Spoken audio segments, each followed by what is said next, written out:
Al Festival Villahermosa 2024. En esta ocasión disfrutaremos de la presentación del libro Disciplina Fiscal y Desarrollo, las finanzas municipales en centro 2021-2024 de Fernando Calzada Falcón. Agradecemos la presencia de los integrantes de la mesa. Al maestro Fernando Calzada Falcón, director de finanzas del Ayuntamiento de Centro.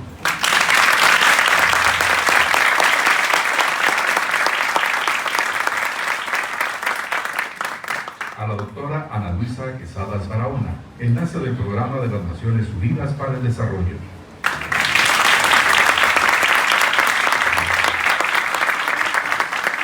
Al presentador licenciado Javier Pérez Torres.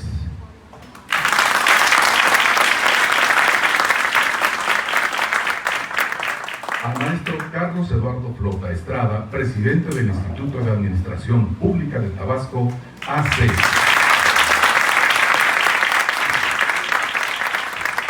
Y por supuesto, agradecemos la presencia de la maestra Aura Medina Cano, presidenta municipal de Centro.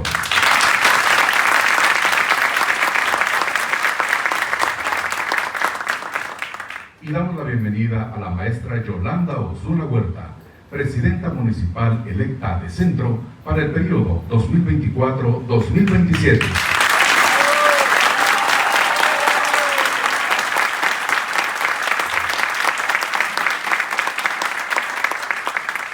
Agradecemos la presencia de funcionarios del gobierno estatal, del gobierno municipal, representantes de instituciones educativas y de la iniciativa privada, al público en general y por supuesto a los representantes de los diversos medios de comunicación que nos acompañan. Bienvenidos todos. El moderador de esta mesa presentadora será el maestro Carlos Eduardo Flota Estrada. Él es licenciado en Economía por el Instituto Tecnológico Autónomo de México. ITAM. Cuenta con una maestría en Estadística aplicada a las Ciencias Sociales en la Universidad Católica de Bruselas y con estudios de maestría en Planeación Política Social en la Escuela de Economía de Londres. Adicionalmente, cuenta con un diplomado en Econometría por la Facultad de Economía de la Universidad Nacional Autónoma de México, con el diplomado permanente Jean Monnet en Derecho Económico Europeo en la Universidad de Salamanca, España, con estudios en capacidades para la evaluación de programas de desarrollo rural por el Fondo de Desarrollo para América Latina, FODEPAL, y con estudios en redes de políticas públicas en ARS Chile. En su vida profesional, Carlos Eduardo Flota Estrada ha sido consultor independiente en temas de economía y estudios de opinión pública de febrero de 2003 a abril de 2019. Director de evaluación en la Asesoría Técnica de la Presidencia de la República, de octubre de 1997 a diciembre de 2000. Asesor en la Cámara de Diputados del Congreso de la Unión en la 56 legislatura, de septiembre de 1995 a junio de 1997, relator en la Comisión de Concordia y Pacificación, COCOPA, de julio a agosto de 1995, jefe de departamento en la Dirección General de Asuntos Internacionales en la Secretaría de Agricultura y Recursos Hidráulicos, SAR, de febrero de 1992 a septiembre de 1993. Actualmente es presidente del Consejo del Instituto de Administración Pública de Tabasco.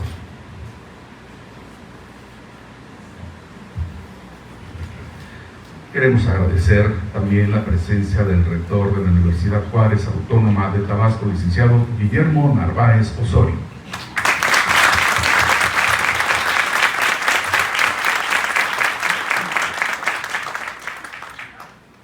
Amigas y amigos, los dejo en la grata presencia del moderador de esta mesa presentadora, maestro Carlos Eduardo Flota Estrada. Gracias. Muchas gracias por esa generosa presentación. Amigas y amigos todos, es un gusto saludarles y darle la bienvenida a esta presentación de me parece un libro obligado disciplina fiscal y desarrollo. Las finanzas municipales en centro, 2021-2024 del maestro Fernando Calzada Falcón, a cual le agradezco la distinción y el honor de invitarme a moderar este libro. También agradezco, Fernando, tus atenciones tan finas, tan agradables hacia mi persona, y también le agradezco que siempre me ha hecho la vida muy fácil. Siempre cuando me invita a colaborar, siempre me asigna la parte más fácil. Y prueba de esto es que hoy me asignó como moderador, no como presentador del libro. Tuve la oportunidad de conocer a Fernando al menos, si no me equivoco, más de 2 décadas, perdón, y son muchas. Tenemos un gran amigo en común que lo veo hoy aquí en la sala, el licenciado Sergio Chávez, que me invitó. Un día lo encontré después de más de 20 años de vivir en la Ciudad de México, lo encontré en un bar aquí en Villahermosa y me dijo: oye, me gustaría que colaboraras conmigo y te invito a que conozcas al secretario de Finanzas. Y bueno, pues ahí estuvimos. Por cierto, una charla muy agradable. Hablamos sobre coordinación fiscal, hablamos sobre desarrollo, crecimiento económico, una serie de temas interesantes. Pues es una charla obligada entre 2 economistas. Y cuando salgo, pues fui reprendido por nuestro amigo Sergio Chávez y me dice: te da demasiadas horas, a mí nunca me las ha dado. Y le dije: bueno, pues es que eres abogado, ¿no? Si tienes que aprender algo de economía. Y hasta la fecha no lo he logrado, pero bueno, ahí va. Espero que algún día se ponga a estudiar algo de teoría económica. Saludo también, ¿no?, a los compañeros de la mesa, a nuestra amiga Ana Quesadas, quien tuve el gusto de conocer en algún webinar sobre, no recuerdo, sobre gobernanza, temas relevantes.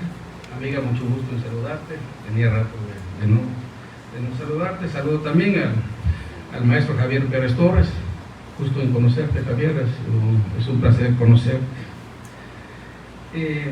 Saludo a nuestra presidenta municipal, a la maestra Aura Medina Cano. Aura, como siempre, muy agradecido por sus atenciones, un rico café siempre tomo contigo. A nuestra presidenta electa, a la maestra Yolanda Osuna, a la que tengo una eterna deuda con ella, siempre con finas atenciones, pero sobre todo la confianza que me ha dado como presidente del Instituto de Administración Pública. Hemos podido colaborar en la capacitación y en la profesionalización de servidores públicos del municipio de Centro. Por cierto, la presidenta o el presidente que más nos ha apoyado en esos términos, maestra Yolanda, felicidades, bienvenida a la continuidad. Yo creo que el municipio del Centro se va a beneficiar sobre 3 años más con la misma visión que hasta ahora se ha tenido. Felicidades. Decía el filósofo inglés Edmund Burke que el ingreso del Estado es el Estado mismo, es decir, este solo existe si es capaz de apropiarse de una parte de la riqueza que genera la sociedad. Si asumimos como cierto este juicio, podríamos afirmar que un Estado con baja capacidad recaudatoria es un Estado frágil, ya que su capacidad de acción se ve severamente limitada por la falta de recursos. ¿De dónde tomar esos recursos y para qué se utilizan? Son 2 cuestiones que reflejan las relaciones de los distintos grupos sociales de un país, de una entidad federativa, de un municipio, y desde luego es el reflejo de la vocación y visión de quienes detentan el poder. En el caso de una democracia como la de nosotros, el proyecto de cuántos impuestos cobrar y cómo gastarlos es el resultado de un proceso de negociación que al final de cuentas es votado por el Congreso Federal, o en su caso por los congresos estatales o por los cabildos. En gran parte, me decía un querido profesor de economía, un gobierno no es más que una entidad que elabora un presupuesto. Nuestro pacto fiscal, entendido como contrato, es quizás la relación más importante entre nosotros y el gobierno. El economista austríaco Joseph Schumpeter afirmaba que la historia fiscal de un pueblo es parte esencial de su historia general. No es fácil cobrar impuestos ni satisfacer las exigencias que la ciudadanía demanda de servicios o transferencias específicas. El ciudadano no siempre percibe los beneficios del gasto público, ya sea por mala calidad, porque no se beneficia directamente o porque muchas veces su impacto se diluye entre muchos otros beneficiarios. El debate sobre estos temas no es trivial, nos advierte el profesor Fernando Calzada. Pues cuánto cobrar y cómo gastar tiene efectos sobre el desempeño de la economía en su conjunto.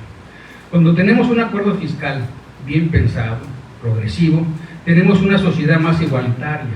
Por ejemplo, imaginemos que si un individuo gana 100 pesos, imaginemos que si un individuo que gana 100 pesos se le dan 2 pesos de gasto público y a uno que gana 10 se le da 1 peso, estamos ante una política de gasto en términos absolutos, que en términos absolutos es regresiva, dado que se le da más al más. Sin embargo, es progresiva en términos relativos, pues le da al pobre 10% de su ingreso y al rico solo el 2%. Lo ideal es que una política fiscal sea progresiva en términos absolutos. Mejorar la calidad del gasto público y su progresividad es crucial. Dicho de otra forma, los servicios públicos no solo deben ser de alta calidad, sino deben beneficiar realmente a los que menos ingresos tienen. Uno de los principales desafíos de nuestra democracia es aumentar los ingresos públicos y gastarlos de manera adecuada. No hacerlo solo profundizaría nuestras ya significativas desigualdades. También hay que decir que más ingresos públicos no tienen sentido si el gasto adicional no mejora la distribución del ingreso y la calidad de los servicios. La base de un sistema democrático está en el principio de que todos somos iguales, con la capacidad de discernir sobre nuestro futuro, factible de llevar a cabo porque se cuenta con la educación y la salud para emprenderlo. Y desde luego porque se cuenta con la capacidad de opinar y de votar sobre el destino común. Sobre estos fundamentos se construye un pacto fiscal. No todos contribuimos con nuestros ingresos y todos tenemos un conjunto de derechos y obligaciones. En este pacto todos contamos con una independencia personal y el Estado ayuda proveyendo educación, salud e incluso un ingreso mínimo para ejercer nuestros derechos. En el libro Disciplina Fiscal y Desarrollo, las finanzas municipales del Centro 20, 21 y 24, el maestro Fernando Calzada no solo presenta un análisis detallado de la situación actual de las finanzas públicas del municipio de Centro, sino también ofrece propuestas concretas para mejorar la recaudación y la gestión del gasto público. En mi opinión, el libro también contiene lecciones valiosas para cualquier municipio que enfrenta retos similares. Para ampliar estos temas y presentarnos puntualmente el libro de Fernando Calzada, voy a presentar a nuestros dos ponentes esta tarde.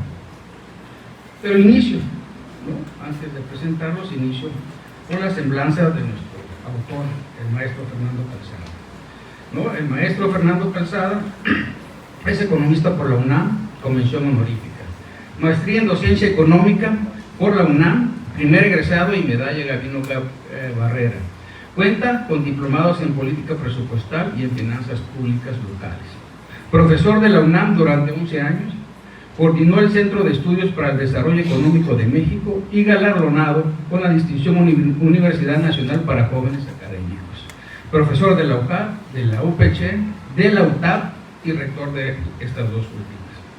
Coordinador general de COPLADET, delegado federal de Semarnat, secretario de Finanzas del Gobierno del Estado de Tabasco en 3 distintas administraciones, diputado local, subsecretario de Educación Media Superior, actualmente se desempeña como director de finanzas del Ayuntamiento del Centro. Ese es nuestro autor. Yo quisiera, antes de darle las palabras, presentarlos de manera seguida y luego permitirles la palabra. La doctora Ana Luisa Quesada Barahona, nuestra creo yo, primera presentadora por cuestiones de debate de género. Es psicóloga, maestra y doctora en Ciencias de la Educación, tiene un máster en Derechos Humanos y Seguridad Humana por la Universidad degli Studi di Milano, Italia. Tiene formación en Desarrollo Sostenible por The Aaron Ofri International Center en Israel. Realizó estudios sobre estrategia de gobernanza estratégica en la Universidad George Washington University. Tiene formación en evaluación de programas sociales por la CAF, Banco de Desarrollo de América Latina en Panamá. Realizó estudios sobre gobernanza colaborativa en la Universidad de Harvard.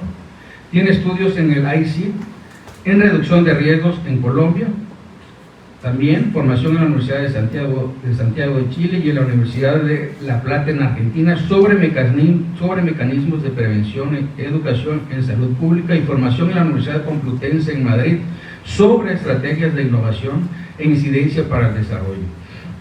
Recientemente participó en un programa de formación en Finlandia sobre modelo educativo de innovación. Forma parte del Sistema Nacional de Investigadores. Actualmente trabaja en el Programa de las Naciones Unidas para el Desarrollo desde 2012 y es profesora investigadora de la Universidad Juárez de Madrid, Tabasco. Y presento por último al maestro Javier Pérez Torres, que desde 1977 se ha dedicado a los temas de la hacienda pública, ingresos públicos, gasto público, deuda pública, patrimonio público, en los tres ámbitos de gobierno federal, estatal y municipal, así como en los temas de sus relaciones fiscales intergubernamentales, Sistema Nacional de Coordinación Fiscal, Sistema de Participaciones Federales y Estatales a Estados y Municipios, Sistemas de Aportaciones Federales a Estados y Municipios y Registro y Monitoreo de Deuda Pública de Estados y Municipios. Ha sido secretario técnico del Sistema Nacional de Coordinación Fiscal, secretario técnico de la Convención Nacional Hacendaria, consultor, investigador, asesor e instructor en INDETEC, Instituto para el Desarrollo Técnico para las Haciendas Públicas, desde 1989 a 2015. Director general de INDETEC de 2005 a 2015, miembro del Comité Consultivo Nacional para la Armonización de la Contabilidad Gubernamental de los tres ámbitos de gobierno federal, estatal y municipal de 2009 a 2015. Autor de investigaciones, estudios y artículos sobre los temas de hacienda pública. Ponente y conferencista y disertador de los temas de hacienda pública. Tiene como profesión licenciado en Derecho por la Universidad de Guadalajara. Si les parece, para dar un poco de orden a la mesa, yo quisiera empezar por nuestra amiga Ana Luisa Quesada, entre 15 a 20 minutos, y así sucesivamente, hasta abrir la parte de preguntas y respuestas. Quisiera decir también que si el tiempo nos da, ¿no?, podríamos abrir hasta 2 preguntas.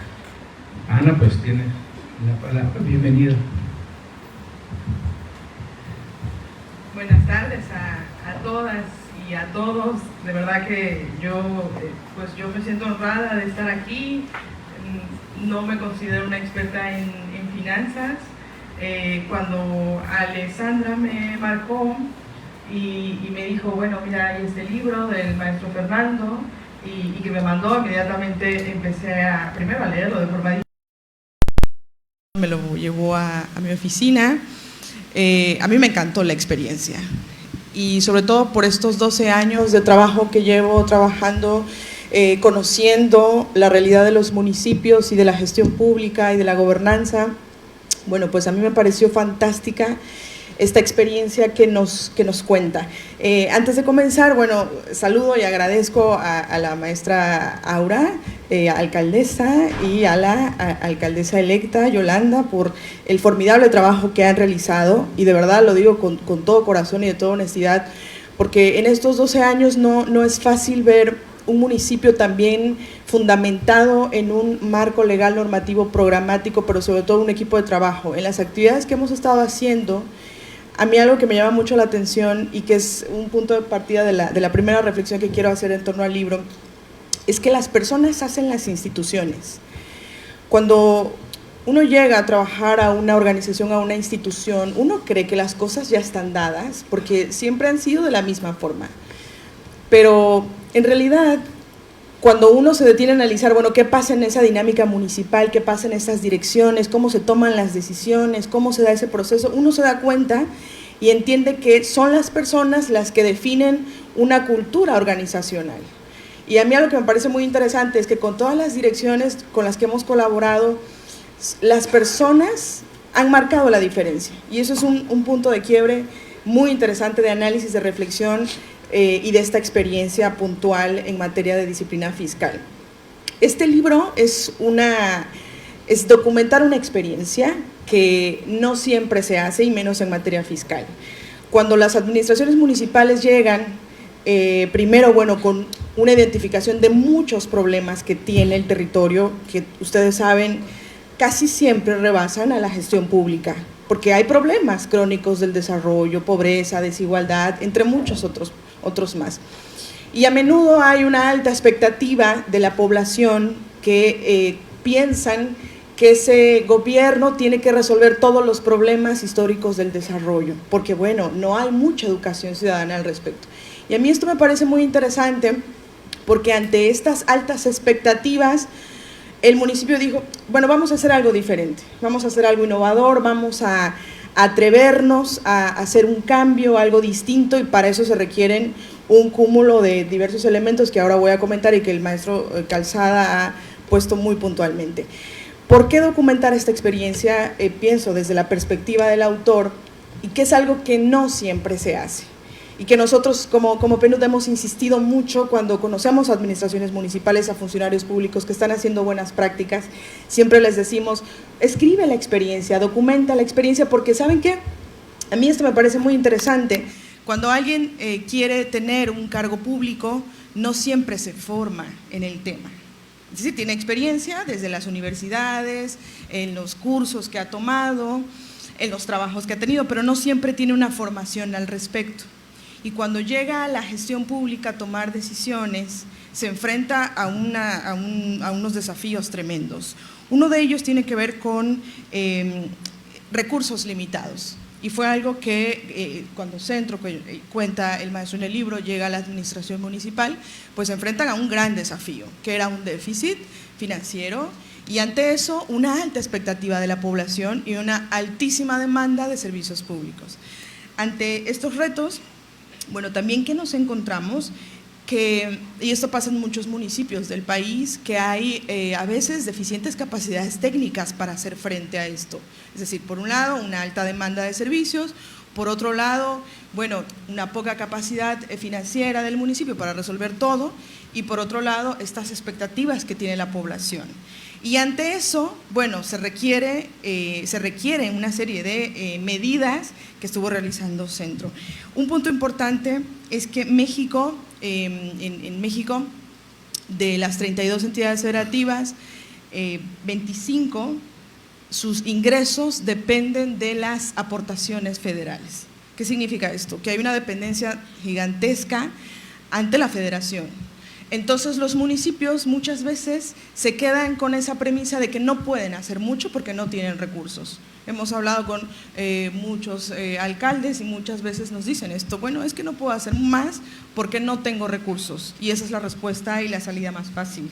Pero ¿qué hacer ante estos retos, estos desafíos tremendos de la gobernanza, de la gestión pública local, de las bajas capacidades? Bueno, pues algo que nos cuenta el autor en el libro, primero que todo, bueno, fue poner orden y disciplina y medidas que eran necesarias en su momento, y que esto es muy interesante porque no siempre los municipios se atreven a trabajar en materia fiscal, porque claro, esto siempre puede ser problemático ante la población cuando se habla del predial, cuando se habla de impuestos, y que esto es muy interesante porque la gente tiene derechos, pero también tiene deberes, responsabilidades y corresponsabilidades, y esto no siempre es fundamentado en lo que ellos piensan, ¿sí? La gente exige mucho, pero cuando les preguntamos, ¿ya pagaste tu predial?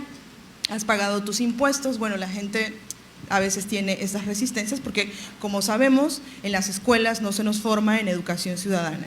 En este sentido, se hicieron una serie de medidas, de cambios legales y normativos a cómo el municipio iba a aumentar su recaudación. Y esto es muy interesante. La única experiencia que yo conocía previa de recaudación había sido en un municipio donde lo que habían hecho era una estrategia de comunicación para que la gente pagara más impuestos. Era la única experiencia que yo conocía previa antes de leer el libro y conocer esto que el centro ha hecho. Y en ese sentido comenzaron a generar una serie de incentivos fiscales que comenzó a motivar a las personas a pagar muchos más impuestos. Ahora, esto no es algo que llega de la nada, esto es algo que genera también la confianza en la administración pública, porque algo que platicábamos con el maestro Calzada es que mucha gente tenía resistencias a pagar impuestos, Y cuando sabían que era con esta administración pública, con la maestra Yolanda, bueno, vamos a hacerlo, porque hay confianza. Y para generar confianza necesitas una persona que tiene autoridad. ¿Y qué es la autoridad? Como aprendimos hoy del doctor Miguel Ángel Santos Guerra, un profesor que vino de la Universidad de Málaga a capacitar a docentes de la universidad, pues tiene que ver con hacer crecer a otras personas. La autoridad que da un liderazgo público, que es el liderazgo que en este caso tuvo Centro, y que es el liderazgo que muchos municipios del país deberían ver algo, hacerlo, asumirlo con mucho compromiso, tiene que ver con esta autoridad. Y autoridad no necesariamente tiene que ver con el poder. La autoridad es hacer crecer a otras personas. Cuando somos capaces de hacer crecer a otras personas, podemos trascender, y es cuando un municipio, cuando un gobierno puede tener esa capacidad de trascendencia. Otra cosa muy interesante, pues fue una modernización del proceso. A mí me tocó conocer antes cómo hacían esta recaudación, y seguramente a muchos de ustedes les tocó, y muchos de ustedes están en esa área. Era llegar, era enfrentarte, era ver una cara que no te daban muchas ganas de pagar tus impuestos, hasta cierto maltrato, ¿sí? Antes, y hace unas semanas que fuimos a un taller, a mí me llamó mucho la atención ver algo muy distinto, algo moderno, algo innovador, y sobre todo que ya lo podemos hacer desde nuestro celular, ¿sí? Algo que antes era algo imposible o no era necesario, hoy en día es una realidad que Centro tiene y que otros municipios no tienen. En lo personal yo lo veo como un ejemplo. Incluso a mí me parecería muy interesante que esta experiencia, que ya está sistematizada en el libro y que debería ser una asignatura formativa en un currículum, que vaya, que no hay una escuela de alcaldes o alcaldesas, tenemos el Instituto de Administración Pública, pero deberíamos fortalecer las capacidades de los futuros funcionarios, funcionarias públicas que van a estar tomando decisiones, y que esto va más allá de una cuestión de los partidos políticos. Eso tiene que ver con la realidad de los municipios y con la vida de las personas. Yo veo esta experiencia como una buena práctica, que a veces cuando uno llega a plantear, mira, pueden hacer esto, pueden hacer aquello, a veces se cree que las cosas son difíciles, que las cosas son imposibles, que se requieren muchas cosas, y lo más fácil es que te dicen no, no se puede. Pero cuando se atreven a hacer algo diferente, como esta experiencia y este impuesto muy interesante que se llama traslado de dominio de bienes e inmuebles, cuando se atreven a hacer estas cosas, tiene resultados significativos en las finanzas municipales. ¿Y qué pasa con esto? Porque no es solo un tema fiscal. Hablar de finanzas municipales es hablar también de la mejora de los servicios públicos municipales, porque para hacer esto, además de un marco legal, normativo, programático, técnico, de disciplina, de cambio, de orden, también se requiere una contraparte muy importante, porque con estos recursos se pueden ejecutar obra pública, se puede mejorar vialidades, se puede mejorar los servicios de limpia, recolección, y esto tiene que ver con la vida de las personas. Entonces, cuando terminé de leer el libro, una de las reflexiones que tuve es, en la materia fiscal, primero que todo, es un tema muy pendiente en México a nivel municipal, porque en México aún hay grandes desafíos en la gestión local, pero al mismo tiempo es una oportunidad de cambiar la vida de las personas. Tiene que ver con un componente muy humano, que es cómo las personas viven su ciudad, viven su municipio, cómo las personas también pueden comprometerse a coparticipar, y esto, bueno, a mí me ha parecido una experiencia formidable. Yo incito a las personas a que lean el libro, ¿sí? A que conozcan esta experiencia, porque lo ideal, y cuando se escribe un libro, platicando con muchos autores, lo que se espera es que la gente, primero que todo, lo conozca y lo lea, pero el segundo elemento es que las personas puedan aplicar eso.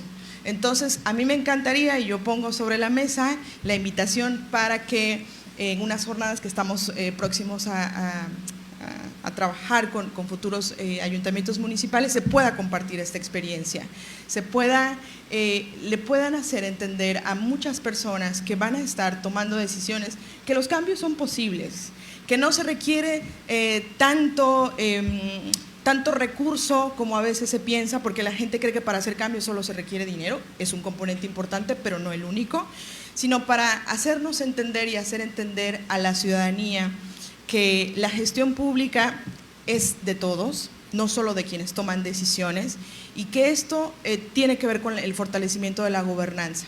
La gobernanza no es solo quienes deciden, quienes tienen un cargo público o deciden una política pública, sino las personas que participan, las personas a quienes se les consulta, las personas que toman decisiones, las personas que se coordinan en una comunidad, que ya está demostrado que cuando acompañamos, formamos, educamos, las personas pueden hacer cambios.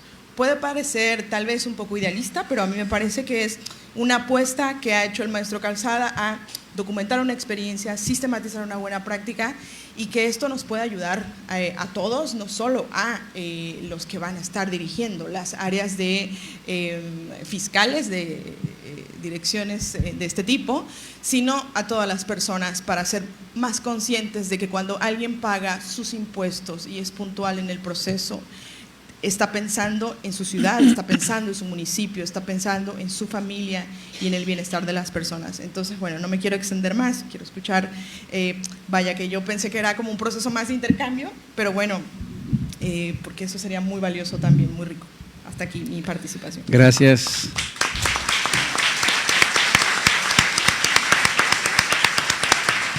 Gracias Ana. Sin duda, bueno, me parece que después de lo que conocemos como la nueva gestión pública, que da pie a lo que conocemos como neoliberalismo. No, hoy hablamos de la nueva gobernanza. ¿Qué es la nueva gobernanza? ¿No? Después de este relativo fracaso, ¿no? de lo que conocemos como la nueva gestión pública, hoy la nueva gobernanza no es más que incluir la participación ciudadana en la toma de decisiones. Por eso hoy hablamos de parlamento abierto, hablamos de gobierno electrónico, de transparencia, de rendición de cuentas. Esa es hoy la nueva gobernanza.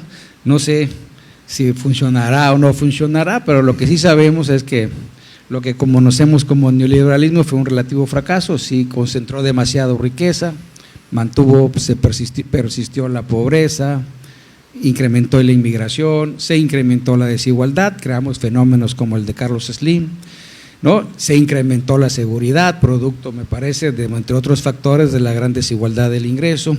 Y bueno, pues hoy estamos ante un nuevo modelo, debatiendo un nuevo modelo que se llama 4T. Podríamos discutir eso ampliamente, qué es y qué no es la cuarta transformación, qué es el segundo piso, ¿no? Yo creo que ahora en este relevo, pues los nuevos elementos que conducirán al país, pues tendrán que plantear, ¿no? Lo que debemos conocer como segundo piso de la cuarta transformación. Pero insisto, para los que vivieron, para los que tienen mi edad, pues hubo un gran viraje a principios de los 80s, ¿no? Es decir, producto de esa crisis del Estado social, ¿no? De ese Estado obeso, de ese oro filantrópico que planteaba Octavio Paz.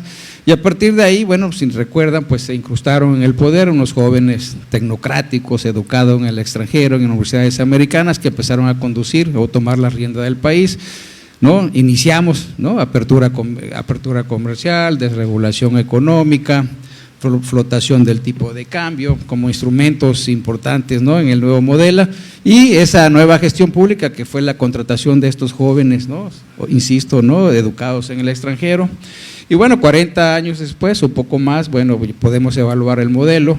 Y yo insistiría, yo creo que el gran fracaso fue en la distribución del ingreso. Insisto, creamos fenómenos como el de Carlos Slim, digo, y no es que haya una crítica per se a él, sino producto del sistema, no producto de una invención genial, como puede ser Carlos Slim, como puede ser Steve Jobs o Bill Gates, ¿no? Fue producto de la concentración de riqueza, pobreza persistente.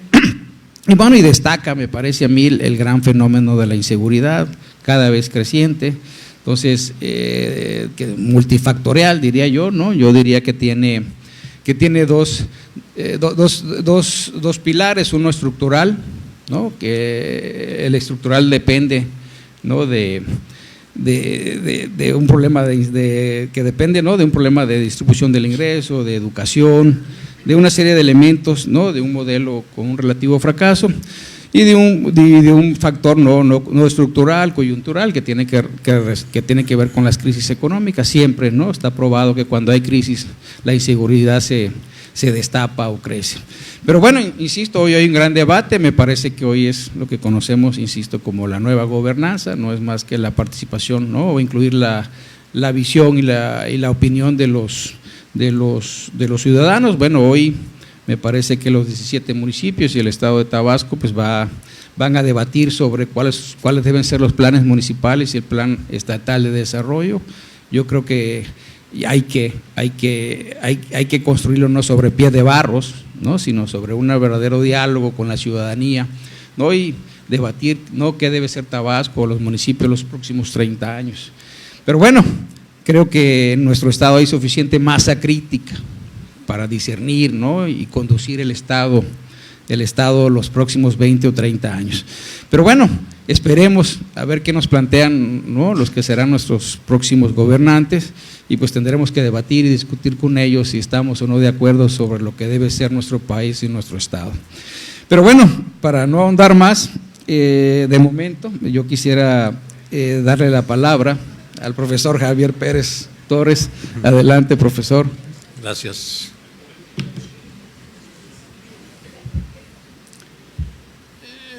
Me honra mucho la invitación del maestro Fernando Calzada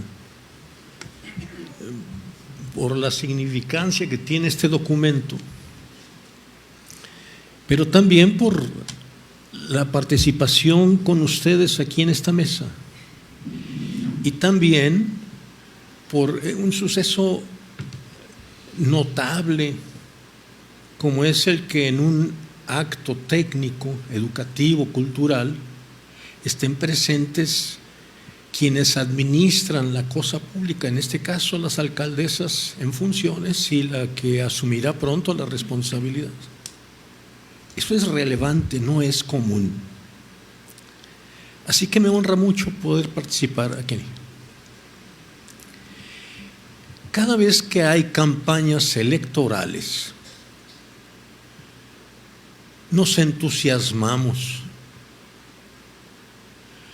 porque generalmente se abordan problemas de la ciudad, del estado o del país, y se aborda la posibilidad real de atenderlos por quienes van a tomar la responsabilidad de hacerlo. También se entusiasman los candidatos, asumen que van a representar la inquietud de la población para enfrentar esos problemas o para hacerse cargo de las aspiraciones de los grupos de población. No saben, generalmente ignoran que no hay dinero.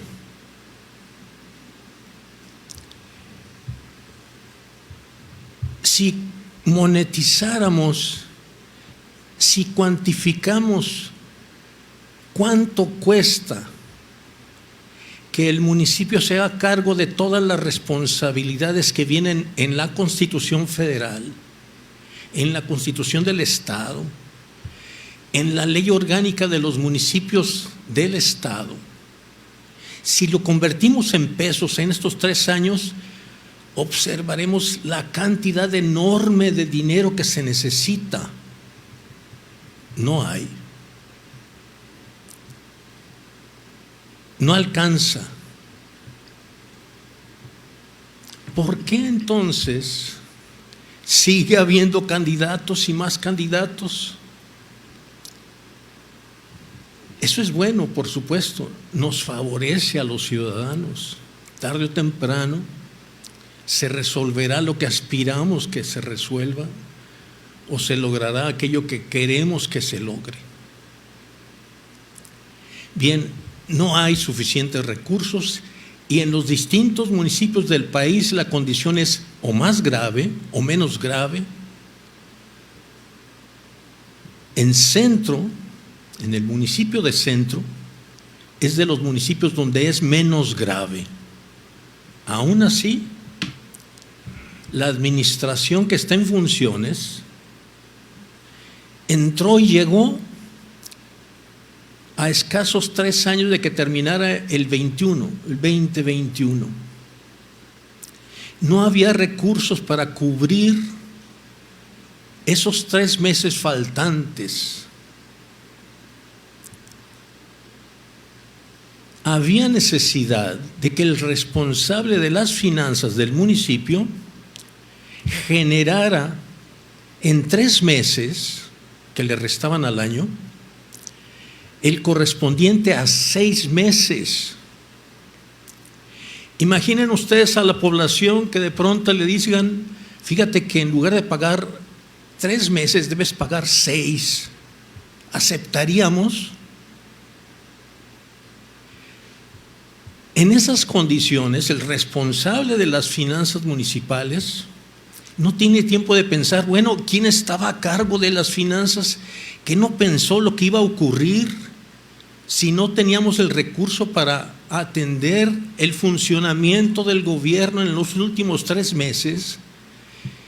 El responsable de esas finanzas era alguien nuevo que no podía comprender la implicación que era que no existiera gobierno en esos 3 meses, que el gobierno no cumpliera con sus responsabilidades plenas en esos 3 meses. No tenía chance de opinar de eso, tenía que hacerse cargo de sacar adelante la administración, multiplicar los ingresos, disminuir el gasto, enfrentar la exigencia de la población que recién había elegido a la administración.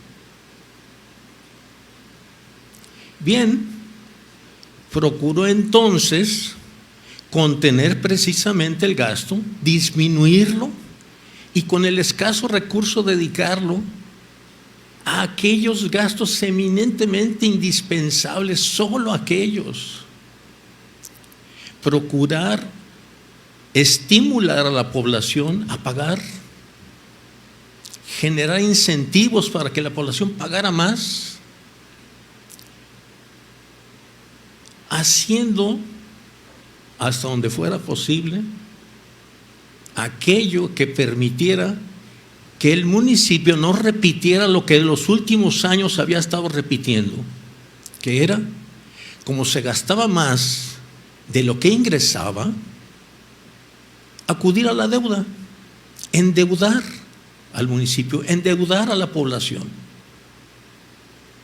No quería hacer eso. Tenía que endeudarlo en lo que se llama deudas de corto plazo, créditos quirografarios, costosos, que presionan demasiado a la administración.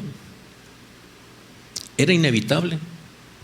Ni con los esfuerzos de ahorrar, disminuir el gasto, gestionar más pago, ni así fue posible obtener esos recursos de 6 meses en 3. Fue inevitable, se endeudó. Al iniciar el 2022, procuró entonces una estrategia que permitiera que el municipio saliera de ese bache, no solo para estabilizar, sino para impulsar una administración que permitiera a la nueva gestión municipal hacer lo que se propuso, lo que se planteó. Así que, a través de programas intensos de estímulo a los contribuyentes, les estuvo gestionando el pago de los distintos impuestos que están a disposición del municipio. Impuesto predial, el de traslación de dominio que se mencionaba, el de espectáculos públicos, pero no solamente. Gestionó también que los bancos en los cuales se deposita el dinero del municipio pagaran al máximo posible por tener ahí el recurso. Asunto que no venía ocurriendo en las administraciones anteriores. También procuró estimular a los proveedores para que no se tuvieran que entretener en los pagos, quitar esa presión que significa que los proveedores estén exigiendo y reclamando.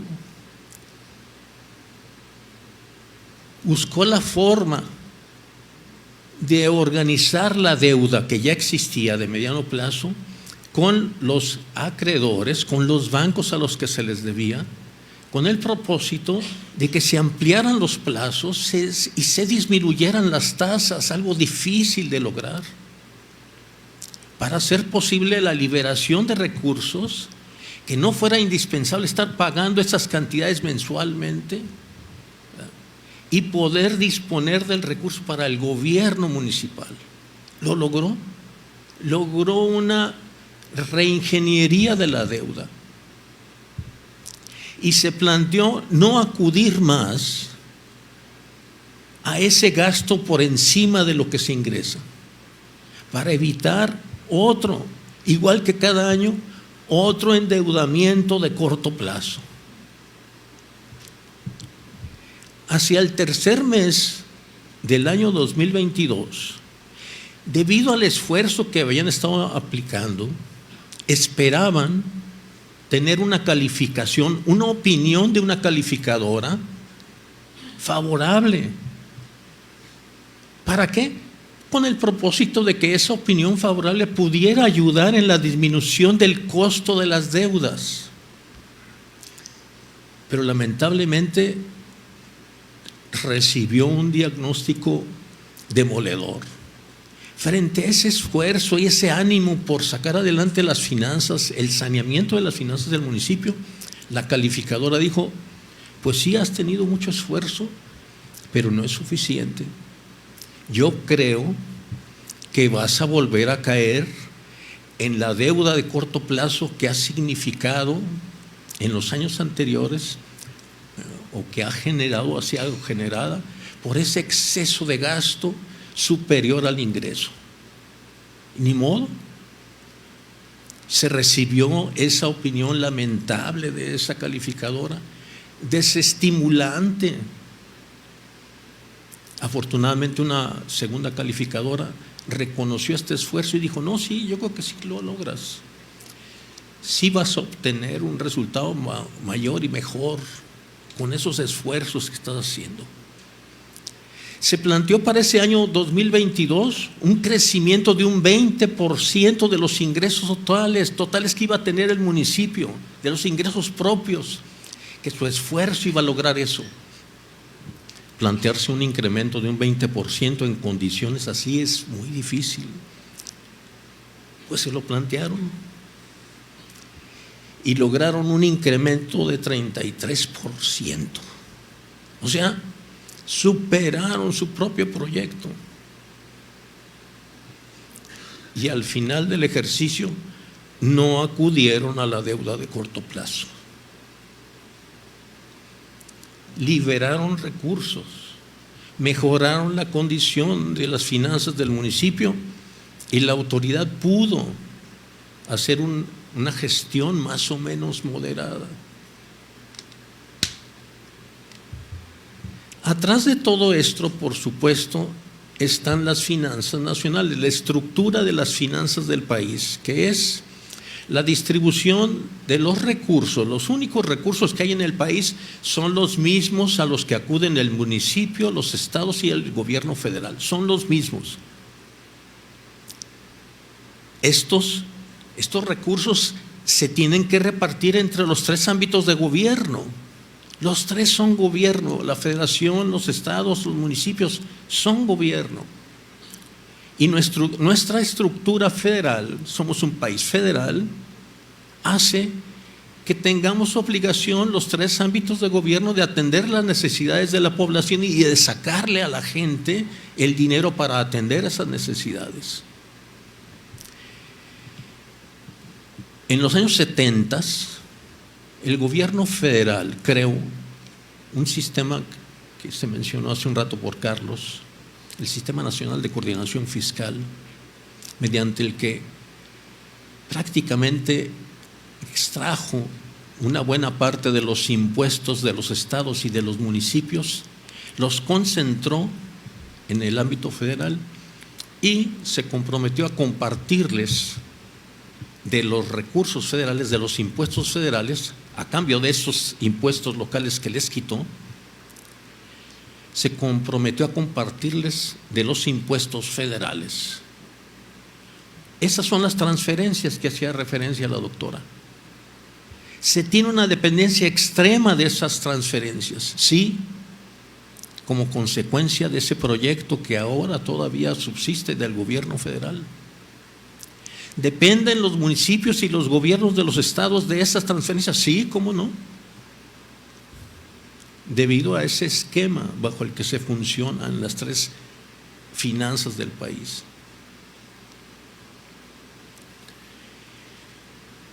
En el 2023, en estos 2 años, 22 y 23 de esta administración municipal, ha sido extraordinario el resultado de recaudación. En cada concepto de recaudación ha habido un récord, han crecido los recursos. En impuesto predial, impuesto de traslación de dominios, espectáculos públicos, los productos financieros, los ahorros, en el gasto.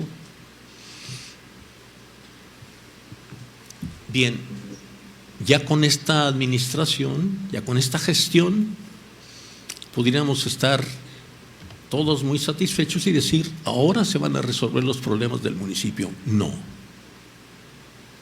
Entonces, todo este esfuerzo, toda esta proyección, esta insistencia para vencer la adversidad de las finanzas del municipio, ¿alcanzan para eso? Para estabilizarlas, para sanearlas. Ha tenido que gestionar el responsable de las finanzas de centro, que el gobierno del estado y que el gobierno de la federación aporten recursos para obras de infraestructura que en otras condiciones sería posible que el propio municipio se hiciera cargo de ellas. No estamos en esa condición. Gestionó y lo logró.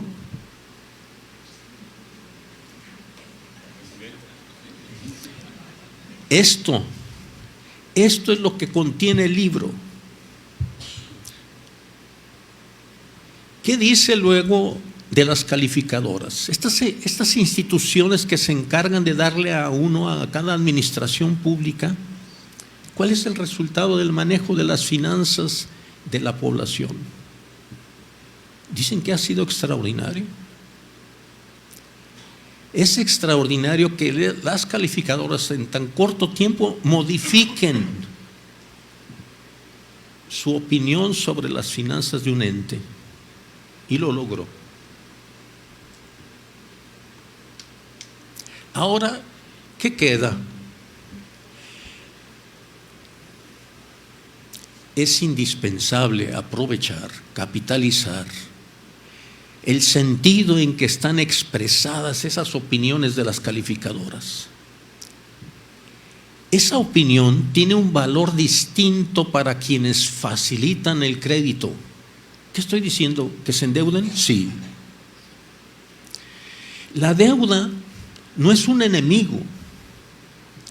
La deuda es un elemento de las finanzas públicas.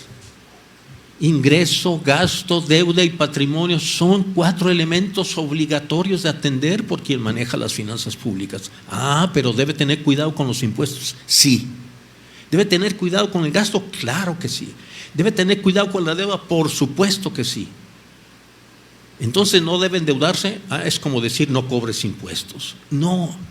Debe aprovecharse esa herramienta de la mejor forma posible. Ahí están las calificadoras diciendo, ¿tienes esta opción? ¿Qué más es necesario hacer ahora para aprovechar esta extraordinaria gestión?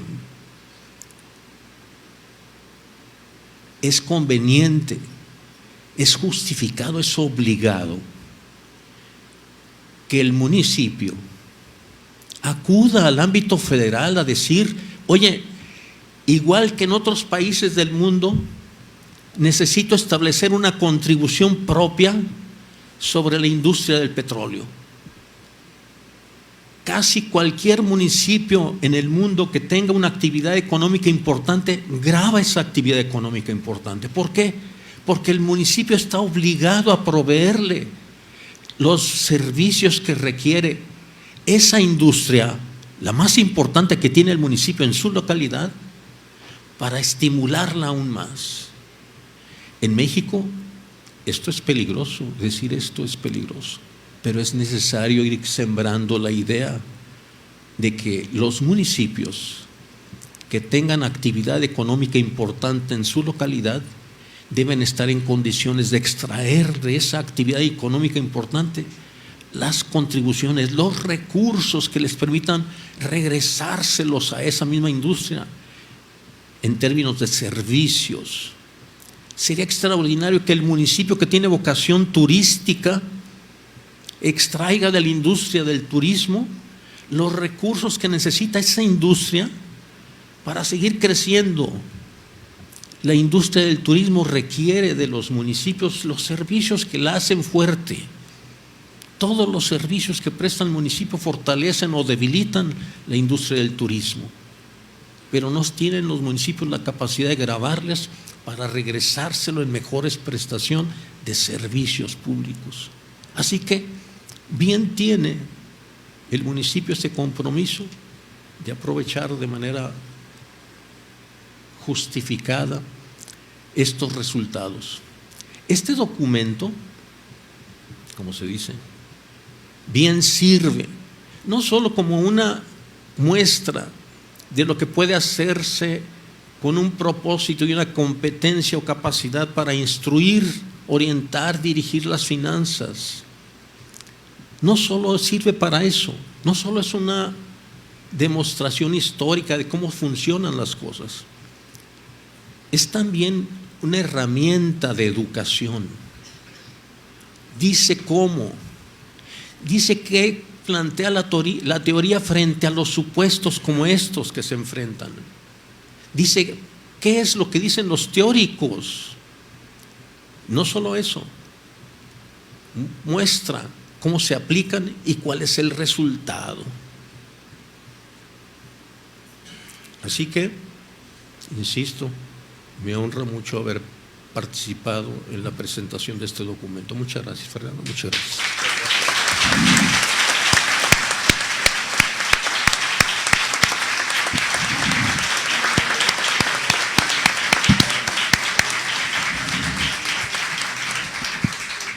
Gracias, muchas gracias, profesor.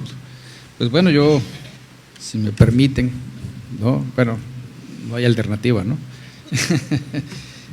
Yo diría que definitivamente urge un debate nacional, ¿no?, sobre cómo nos vamos a relacionar fiscalmente, pero yo diría que nuestro Estado tiene dos problemas estructurales. Me explico. Si yo tuviera la posibilidad de tener a mi padre enfrente, yo le diría, hoy le diría, me dañaste mucho. Yo creo que es algo que a él sorprendería, pero le diría, me hiciste la vida muy fácil, me diste 3 veces de comer, me diste un techo, me diste escuela y no tuve que salir a trabajar a las 6 de la mañana. Yo creo que ese daño nos lo hizo el petróleo en Tabasco, ¿no? Empezamos a aplazar, ¿no? Hubo un ingreso ingente que me parece, salvo mejor opinión, dilapidamos en gran medida. No explico en qué, pero me parece que dilapidamos en gran medida. Y bueno, eso nos permitió aplazar las decisiones que teníamos que tomar en su momento. Cobramos el agua muy barato, cobramos el predial muy barato, no imaginamos impuestos, por ejemplo, medioambientales para acercar recursos al municipio. Y bueno, hoy, como todo en la vida tiene su fin, hoy vamos a enfrentar, ¿no?, astringencia presupuestal probablemente, y pues tenemos que iniciar, ¿no?, a pensar y tener imaginación cómo vamos a resolver, ¿no?, estos problemas. Y el otro, bueno, en esencia es la baja, insisto, la baja recaudación de los municipios, ¿no? Es decir, somos, diría el filósofo inglés, un Estado débil, ¿no? No somos capaces de extraer más riqueza de los ciudadanos y por ende pues no podemos traducirlos en mejores bienes públicos en cantidad y en mayor calidad. Pues el otro, bueno, es la gran dependencia, ¿no?, que tenemos de las transferencias y las aportaciones federales.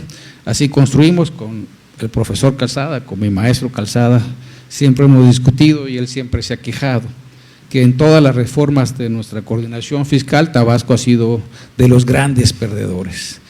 Y es cierto que hemos sido de los grandes perdedores, y bueno, eso nos debe obligar a empezar a imaginar el futuro, ¿no? Sobre todo en términos de ingresos. Yo creo que eso va a ser relevante. El otro día escuché en una ponencia a nuestro rector, ¿no?, diciéndonos, cuidado, ahí hay una bomba de tiempo, se llama pensiones, cuidado, ¿no? Es decir, tenemos que ir pensando cómo vamos a resolver, y creo que efectivamente no solo en Tabasco, sino a nivel nacional, el sistema de pensiones es una gran bomba de tiempo que hay que resolver. Cada vez hay menos jóvenes, ¿no? Cada vez hay menos empleo, pues cada vez hay menos manera de financiar, ¿no?, las pensiones hacia adelante. Pero bueno, siempre hay gurús de la economía, siempre hay quien nos dice por dónde debemos caminar. Siempre se ha dicho que todo gran político es rehén de un gran economista, ¿no? Yo creo que varios de nuestros gobernadores han sido rehén del maestro Fernando Calzada, pero bueno, le han hecho caso, y creo que las finanzas, como lo es ahora nuestra precandidata electa, creo que en 3 años le estuvo haciendo caso. Y bueno, si yo tuviera que resumir en pocas palabras este libro, yo diría que vamos en buen camino. Hay todavía mucho trabajo por hacer. Hay algo que también preocupa, ¿no?, estas cargas de laudos laborales. Creo que los municipios están con muy poca oxígeno, cada vez están presionados, y cuando oigo las cantidades son millones de pesos que se le deben a los trabajadores, pues yo no sé cómo se va a resolver esto.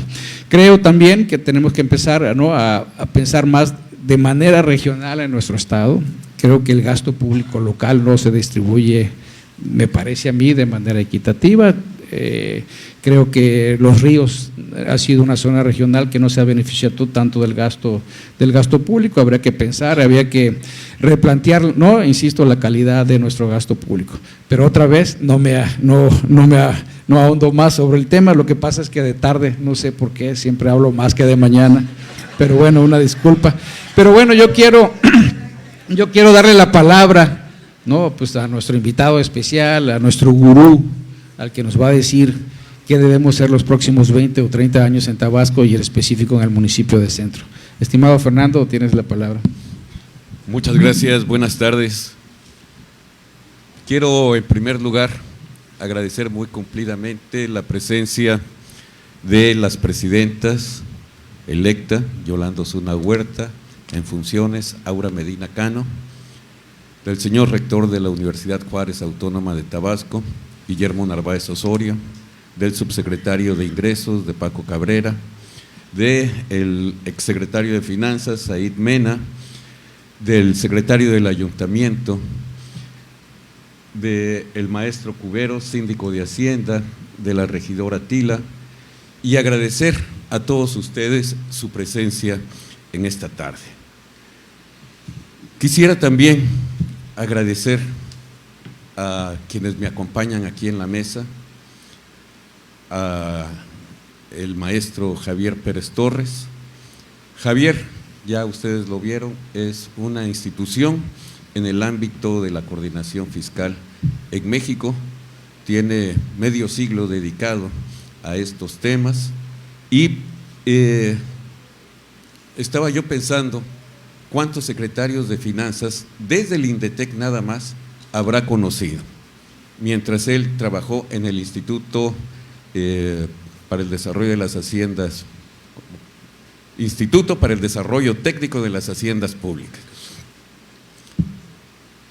No sé, pero deben ser varios cientos de secretarios con los que él trató.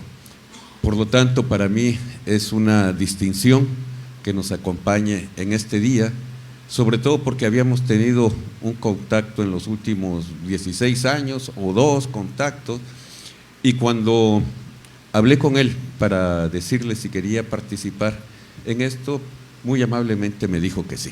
Muchísimas gracias, Javier.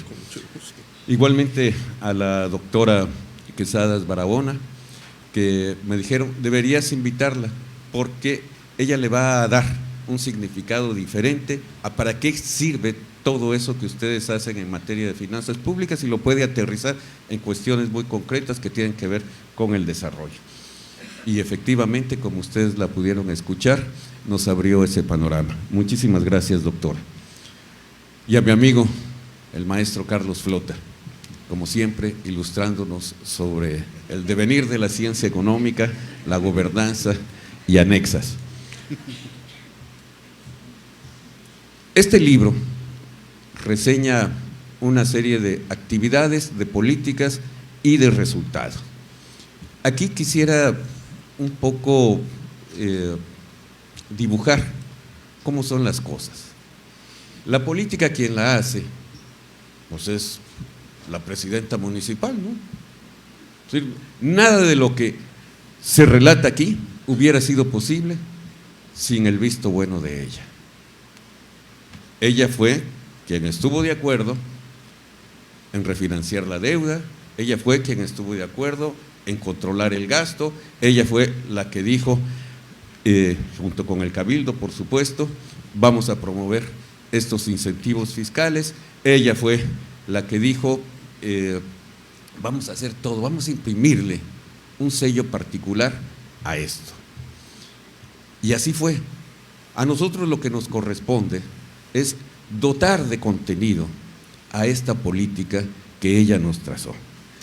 Por lo tanto, yo no quiero dejar de reconocer en este esfuerzo de este libro a dos personas que me ayudaron mucho en la revisión, la corrección, una y otra y otra y otra y otra vez, y a final de cuentas, de todas maneras, se nos fueron algunas fallas. A la maestra Alexandra Rebolledo, subsecretaria de Desarrollo Cultural, y a Alfonso Boylan, que por ahí lo veo, muchísimas gracias.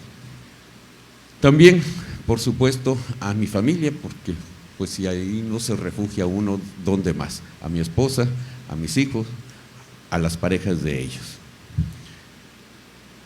Pero es fruto de un trabajo en equipo, y no quiero dejar de mencionar, entre muchas tantas otras personas, al equipo de las 4 Anas, a Ana Marcela Pedrero, a Ana Ruth Padrón de los Santos, a Ana Luisa Miranda Acopa y a la maestra Ana Edith Palomino. Ahí tienen ustedes 4 Anas. Pero también a Angélica Que, a Sofía Ochoa, a Georgina de la Cruz, a Dulce Sánchez, a Neri Maldonado, a Carlos Pérez, mejor conocido en el mundo como Pericles, a Marco Caballero y a Alejandro Valle, entre muchas otras personas que laboran en la Dirección de Finanzas. Por supuesto, a Nelly García Ferrer y al maestro Luis Alberto Acopa, que llevó a cabo un trabajo espléndido de edición. A todos ustedes, a todas, muchas gracias por estar aquí. Quisiera referirme rápidamente a 5 o 6 puntos. Primero, digo yo, ¿y para qué escribir? A todo esto, ¿qué necesidad tienes?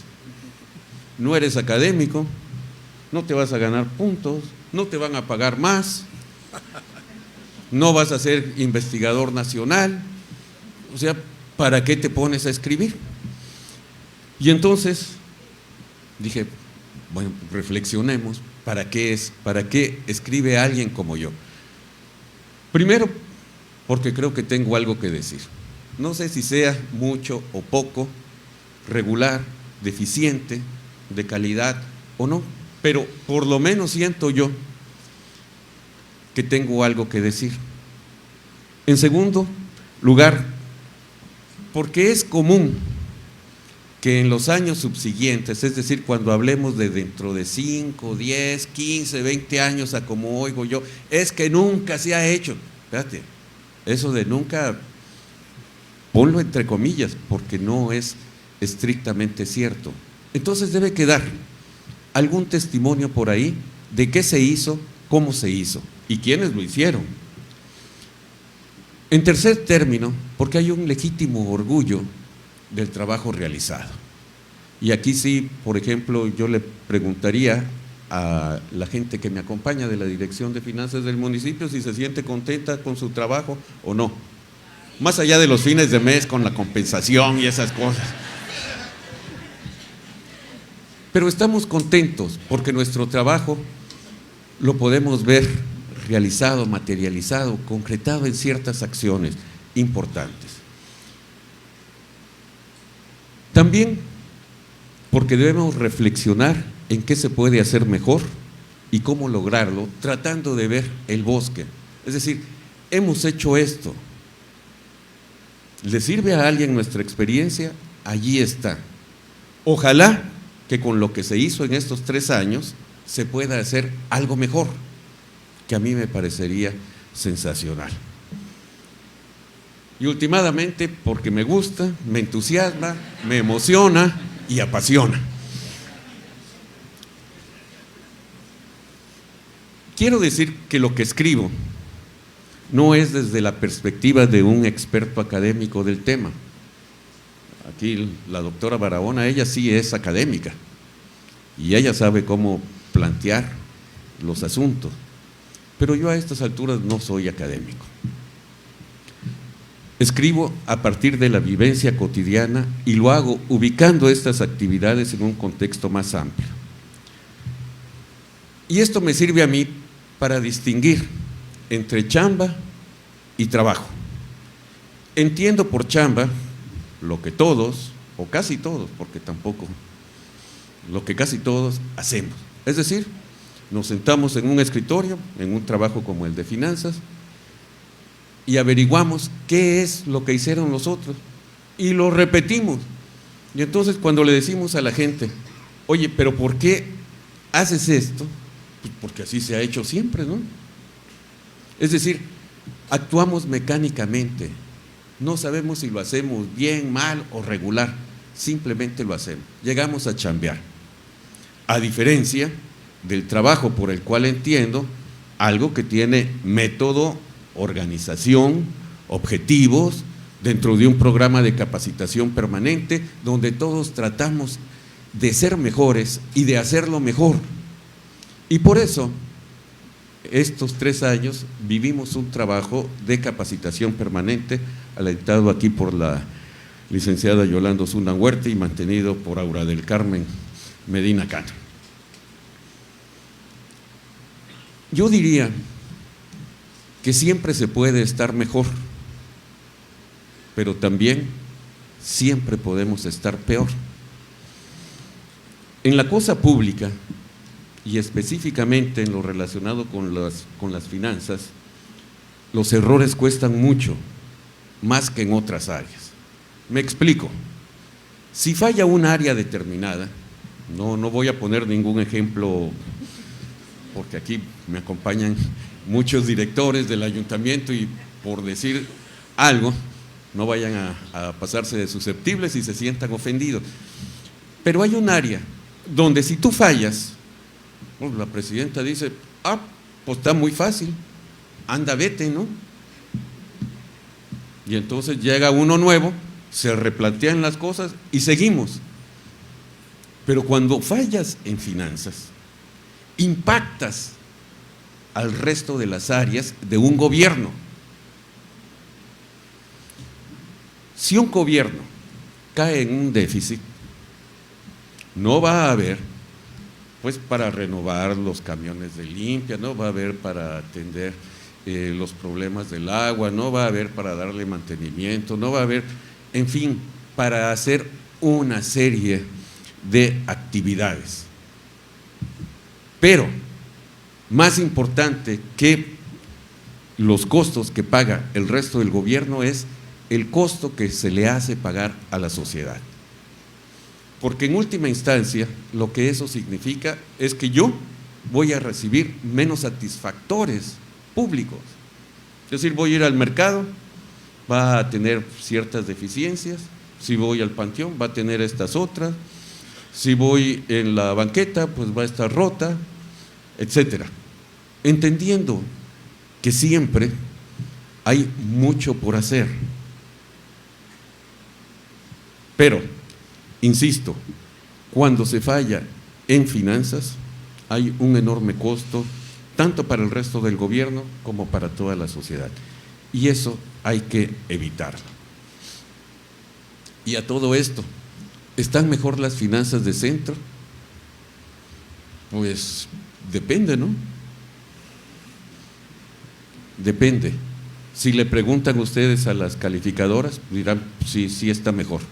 Y yo digo también que está mejor. Pero yo me voy a basar en esto. Hoy el municipio tiene con mucho mayores ingresos propios, mayor inversión con ingresos propios, mayor inversión con participaciones, mayor inversión con los recursos del ramo 33, el fondo 3 por supuesto, pero el fondo 4 también. Tenemos un mayor monto en programas de apoyo social. Dentro de los más significativos está el de inclusión digital, que como muchos de ustedes saben, consiste en otorgar una tablet de muy buena calidad a estudiantes de telesecundaria, que ya están en el último tramo, en el municipio de Centro. O Mujeres al Centro, que es todo un programa de capacitación con mecanismos de financiamiento para que las mujeres puedan desarrollarse y ser autosuficientes en aquellas actividades que quieran aprender. Pero lo mismo en apoyos a la producción porcícola, a la producción ganadera, a la construcción y mantenimiento de jagüeyes, etcétera.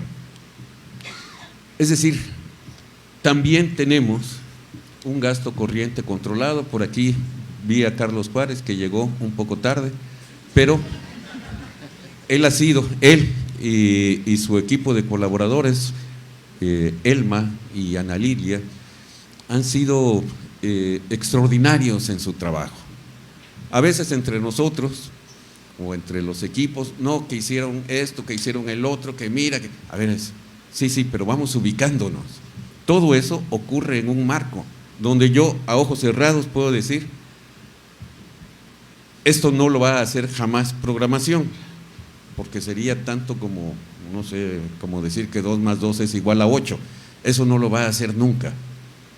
Entonces, hay confianza en la calidad del trabajo. Y eso es lo que hace la dirección de programación. No hemos necesitado contratar créditos de corto plazo para terminar un ejercicio, pero que al año siguiente nos esté manteniendo con el pago del servicio de esa deuda. Tenemos la deuda de largo plazo más baja de los últimos 15 años, ciertamente. Y la deuda es un instrumento. No tener una deuda de cero nunca puede ser el objetivo. Depende de para qué se vaya a hacer. Pero si lo vamos a hacer a como se hizo en otros periodos gubernamentales del municipio de Centro, no vale la pena. No vale la pena porque se contrata para algo que no va a generar más ingresos. No va a ser una inversión pública productiva. Así que, mientras eso no aparezca, mantengamos bajos los montos del endeudamiento. Entonces, atendiendo a estos indicadores, yo puedo decir que están mejor las finanzas del municipio de Centro. Y sin embargo, también juega su papel otros factores, como la decisión de en qué invertir. Y eso nos lo va a indicar un plan de desarrollo, de la calidad del trabajo que hacemos, la calidad de las acciones de gobierno. Por ejemplo, lo que hace la Dirección de Educación, Cultura y Recreación, lo que hace el DIF, lo que hace la Dirección de Atención a las Mujeres, lo que hace el Registro Civil. Es decir, esto no quiere decir que automáticamente todo se haga mejor, simplemente nos está dando un piso para que las actividades puedan hacerse de mejor manera, como el servicio al público de limpia, del registro civil, agua, mercados, parques y jardines, etcétera. Pero en el ámbito financiero, ¿qué es lo que le espera al municipio? Ceteris paribus, pero también mutatis mutandis. Esto es, estas alocuciones latinas a las que son tan aficionados los economistas. Ceteris paribus es manteniendo todo lo demás constante, y mutatis mutandis, cambiando lo que haya que cambiar. ¿Qué es lo que se puede esperar en materia financiera? Ingresos crecientes, pero acotados. Recuerdo la entrevista que tuvimos con la calificadora Fitch. ¿Y cuáles son sus perspectivas? Bueno, pues el gobierno que venga, si mínimamente hace lo que tiene que hacer, pues el carrito este, que es un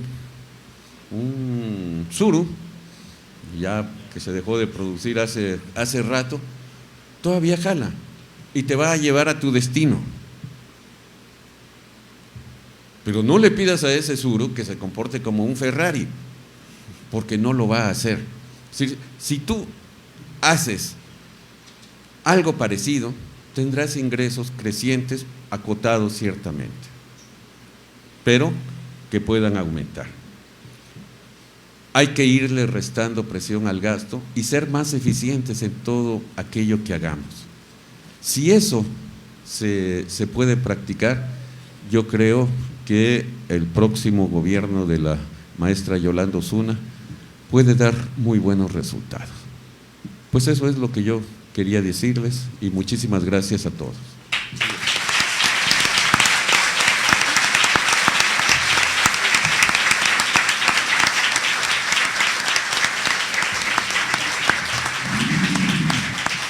Yo solo quiero agregar unas pequeñitas palabras. El maestro Calzada decía de que ¿por qué escribía?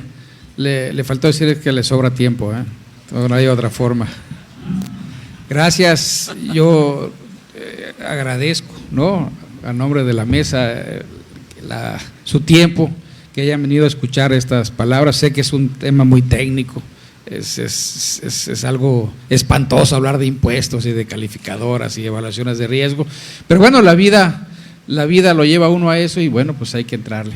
Pues yo, estimado Fernando, felicidades, creo que es un gran libro, creo que explica muy bien el trabajo durante 3 años y bueno, para los siguientes directores de finanzas de los distintos municipios del estado, creo que es una obligación leerlo. Gracias y buenas noches. Muchas felicidades al maestro Fernando Calzada Falcón. Perdón. No sé si esté aquí Piotr. Acá el maestro Piotr Dobrusin Siemba amablemente se ofreció para escribir la introducción del libro. Te lo agradezco mucho, Piotr, muy amable como siempre. Como decíamos, muchas felicidades al maestro Fernando Calzada Falcón y nuestro agradecimiento a quienes han presentado este libro, a la doctora Ana Luisa Quesadas Barahona, al licenciado Javier Pérez Torres y la moderación del maestro Carlos Eduardo Flota Estrada. Queremos compartir con ustedes que en el área de usos múltiples Alicia de Laval de este Centro Cultural Villahermosa, el maestro Fernando Calzada estará dedicando el libro que se ha presentado esta tarde. Así que vaya preparando el lapicero, la pluma. Y bueno, también en ese mismo espacio estaremos disfrutando la actuación musical del violinista Daniel Clemente. Así que adelante todos.